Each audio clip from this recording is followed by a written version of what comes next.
गुरुर्ब्रह्मा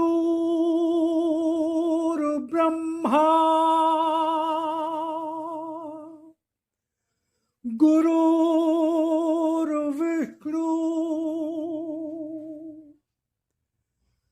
गुरुर्देवो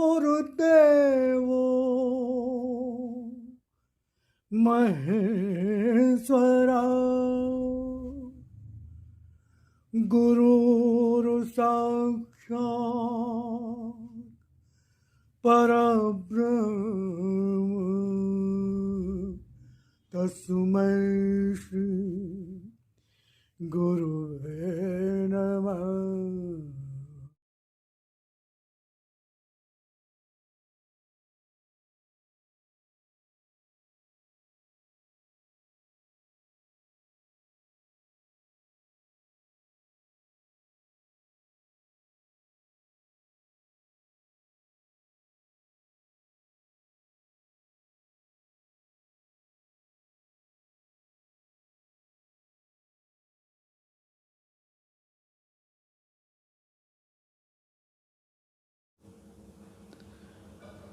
ॐ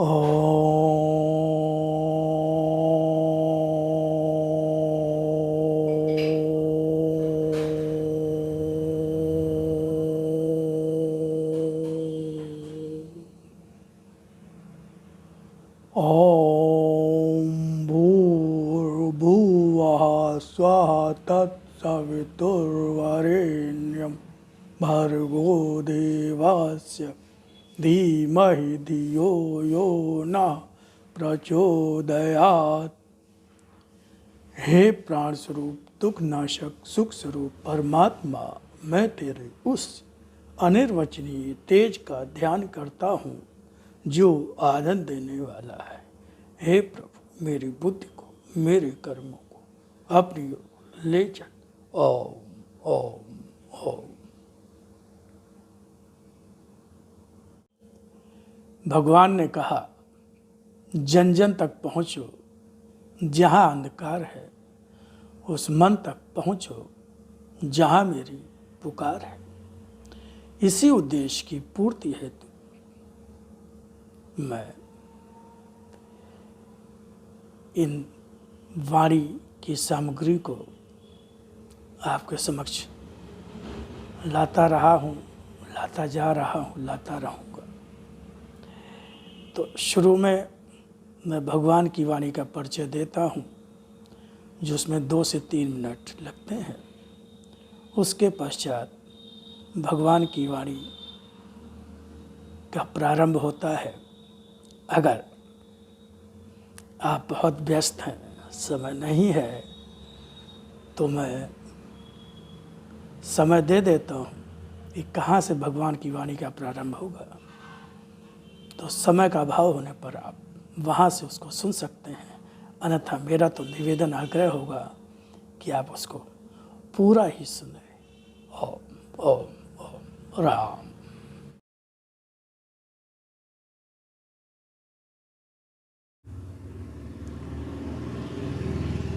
स्वयं भगवान की वाणी और अपने लिप रूप दर्शन के संबंध में क्या कहा, पहले उसको सुने, फिर आगे भगवान की वाणी को और सुने।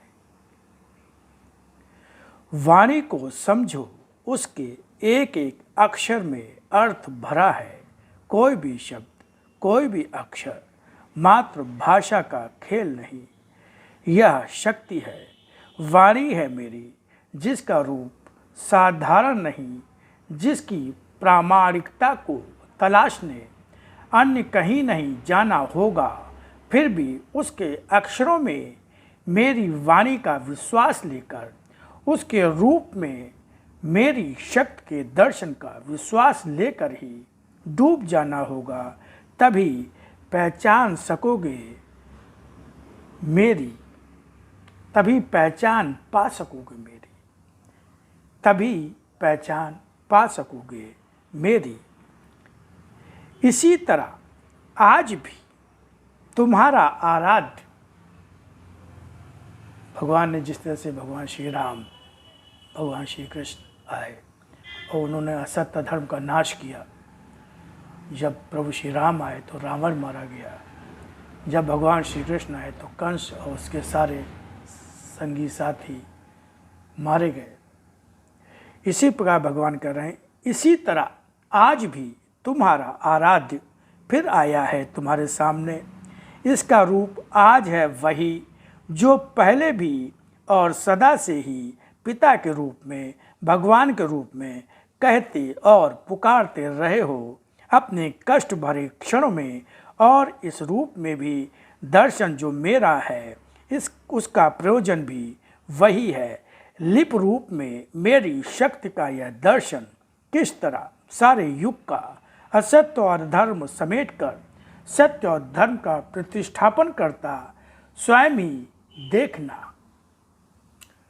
तो ये भगवान ने अपने जिस रूप में वाणी आई उसको भगवान ने अपना लिप रूप दर्शन कहा, और फिर उसी का हिंदी अनुवाद उसको भगवान ने अपना भगवान की वाणी कहा गया, जो भगवान ने उसको अपना शक्ति रूप दर्शन कहा। अब आगे सुनिए भगवान की वाणी बहुत ध्यान से। विश्वास की आधारशिला बड़ी कठोर है, किंतु जैसी कठोर है उतनी ही ठोस भी है। उस पर बैठना सीखना होगा। बैठना सीख गए तो स्वयं तुम्हारा जीवन सशक्त हो जाएगा। सत्य के सागर में एक सीप जैसा जीवन भी व्यर्थ नहीं होता। वह मोती को धारण किए रहती है और मोती बड़ा मूल्यवान होता है। मैंने जो भी संसार में निर्माण किया है व्यर्थ नहीं, अर्थपूर्ण है। इस अर्थ को सभी न जानते हैं न ही पहचानते हैं, तभी तो अपने लिए अपने अनुसार जीते रहते हैं। अपने लिए अपने अनुसार जीने वालों को तो वास्तव में जीना आता ही नहीं है। जो जीना जानते नहीं वे जीवन भर या तो रोते रहते हैं या फिर घिसटते हुए जीवन जीते हैं। मैंने तुम्हें जीवन जीने का रास्ता दिया है, इतना ही नहीं उस रास्ते पर चल सकने की शक्ति दी है। तुम्हें विश्वास देकर अपनी ही शक्ति से खड़ा होना भी सिखाया है। फिर तुम्हें खड़े होकर चलने में भय क्यों हो? जीवन को जीना सीखो और सीखो जीवन किस प्रकार जिया जाता है।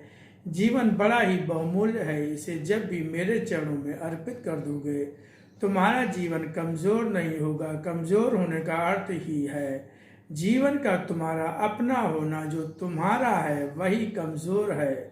जो मुझे दे दिया वह मेरी शक्ति पाकर शक्तिपूर्ण हो गया। जिस तरह किसी भी प्लग का अपना कोई महत्व तब तक नहीं होता जब तक अपनी जगह पर लगा नहीं दिया जाता है। जब प्लग पॉइंट पर लगा दिया जाता है, कभी किसी रेडियो की आवाज़ बन जाता है, कभी टीवी की आवाज़ और चित्र सामने ला देता है, कभी बल्बों में प्रकाश देता और कभी पंखों की हवा देता है। तुम भी मेरे चरणों में समर्पित होकर इसी तरह अर्थपूर्ण हो जाते हो। कभी संसार में प्रकाश देकर गिरने वालों को गिरने से बचाकर, कभी मेरी वाणी को जनमानस में प्रकाश देकर। सत्य का यह सागर सत्य की शक्ति से ही संचालित, सत्य के ही रूप से और सुगंध से भरा हुआ है। इसके अपने रूपों में जो तुम्हें धरती पर पालते, विकसित करते, बड़ा करते हैं, वह है जो ऊपर से न दिखाई देते हुए भी सब कुछ है, जो कभी खत्म नहीं होता।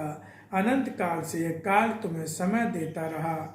मेरा अंश तुम्हें शक्ति देकर तुम्हें चलाता फिराता, तुम्हें अपने शरीर को अपने अनुसार अपनी इच्छा से कर्म करने का अधिकार देता रहा है। यह धरती तुम्हें अन्न देती, फल और मेवा देती है, फूलों की सुंदरता और सुगंध से मन को सुख देती है। जल और वायु हर क्षण तुम्हारे जीवन की हर क्षण की आवश्यकता है। फिर जब इस सागर में इतना कुछ है तब यह सब अन्न तो कहीं नहीं। इसमें रहते हो, रहकर भी उससे अनजान रहते हो जो इसका देने वाला है और इन रूपों में हर क्षण तुम्हारे साथ रहता है। ओम ओम ओम।